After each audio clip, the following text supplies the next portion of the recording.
Netcasts you love. From people you trust.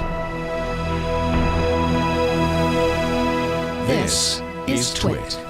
And you have a Lenovo. Now, actually, I'm really interested in this because this has been a very popular category, the yoga tablets for Lenovo. So Ashton Kutcher loves these things. He's paid to love them. Yeah. I hope I'm not disillusioning you when I tell you that. So they had this huge spiel. They have a bunch of commercials about Ashton Kutcher, who helped design these probably. Oh, he helped design them? Yeah. Interestingly enough. So these are the brand new Lenovo Yoga tablets, 8 and 10.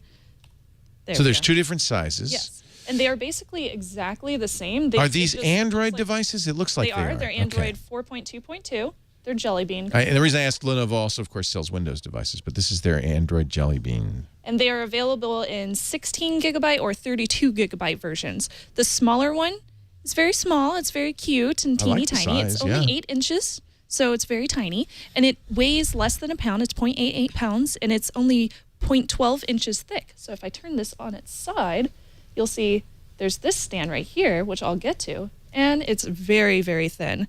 Really nice, very compact. The back of it has this nice, well, it sounds almost like a DJ pad, but it's basically, it keeps you from getting fingerprints. Yeah, it's very textured. It's made out of plastic. So you can definitely tell that it's a well-priced product. As far as the price goes, the smaller version is $250. You can get it for $250 if you have a coupon on Lenovo. $269 retail for the 16 gig or $299 retail for the 32 gig version. And this is of the 8. Yes. The 10-inch version is $319 retail for the 16 gig version or $339 retail for the 32 gig so these are aggressively priced. They are. They're definitely aggressively priced. I thought the prices were, very well ranged. The only people that beat them are Google, pretty much. Right? Yeah, exactly. Yeah. So the things that they're touting about this is obviously the stand. It's like a little kickstand. Very cool. And it's intuitive. It's a feature that I actually really enjoyed in testing these because it comes in handy so often. And usually you only get this nice stand if you actually have a case or a keyboard folio pad or something like that for your tablet. These have it automatically included. It's a little stand that you can take and put your fingers right here, and it just presses in like that. And then you fold it out just by pressing in and pushing or pulling on it, and then you can set it up like a stand. Now, if you didn't want to stand, you're going to be carrying around this lump all the time, unfortunately. You can set it down like that. That's nice, yeah. And you can use it just as a regular tablet. Now, the thing about using it as a tablet, if you set it down, obviously, it's just going to sit like this. I found that it's very nice to be able to hold it. Oh, okay. So it gives you a nice little grip. So it doesn't feel like, you have to put your fingers right against the back. You have a nice little grip for your fingers, and that's actually pretty useful for it. I preferred that over having to hold my tablet just like a regular tablet. Now, the sound quality on these are both very clear. I took a couple of videos for you. Well, it's a very customized UI, isn't it? It is. It's very customized. Yeah, Lenovo completely revamped the UI on this guy. But I presume you could put a third-party launcher on it and make it look definitely. Like so I took nice a few pictures. That's very flattering. Thank you. Thank you so much. Yes. So both of these have the same type of camera. There's a front and rear-facing camera. The front one is 1.6 megapixels. It's an HD. And then the 5 megapixel rear camera. The sound quality, I'll hold this up to my microphone so you can actually hear it. I played a couple of videos. And let me turn up the sound. Boy, Miley Cyrus's never sound better. I like that, yeah. Yeah, I sound great, don't I?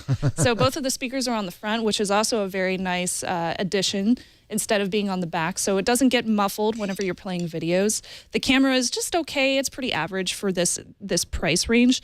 Now, the thing that I did not like about both of these is the resolution. The resolution on these are 1280 by 800 for each of them. So the larger 10-inch version, you don't get a better resolution on it. It's very low res. Very low res. They're both IPS screens, so they do have really good viewing angles, but you can really see the pixels on this guy. And that's a highly unfortunate problem with this product. Yeah, especially if you're competing against the Google Nexus tablets, which are very, very high res and lower priced. Yeah. And you'll notice that too whenever you're reading text or you're looking at pictures or things like that. You're definitely going to notice a difference if you go from a Google tablet to one of these guys. So it's definitely a giant con for me. So I'll get into my pros and cons. The pros on these, very thin, very sturdy feeling. They have a long-lasting battery. The battery is also a big pro to these. You can get up to 18 hours on these. And that's with web browsing. Just on that alone, no extra battery. Wow. So this one's a 6,000 mAh. The larger one is a 9,000. They get the same amount of battery. Very the difference is just for the differences in sizing.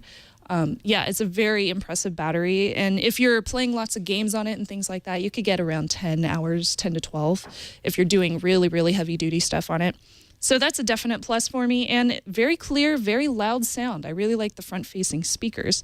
On the con side, low screen resolution, definitely a huge con. And I also noticed something strange about this. Whenever you press this down or bring it back up, down here along the corner, you can see a little bit of LCD phase shifting. So you can see a pressure difference whenever you move this tablet in and out. Very hard to see on the camera screen, but there's a definite change on the LCD screen right along here where there's a pressure difference whenever you're clicking on the tablet stand.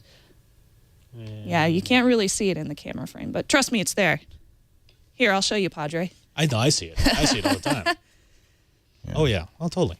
So because of that little problem, which may become an issue in the future, and because of the resolution, there are other options that are available right now in this tablet market, in this category. So I would have to give these a don't buy. Yeah. But I'm really, really hoping, this is the first generation of this Yoga tablet.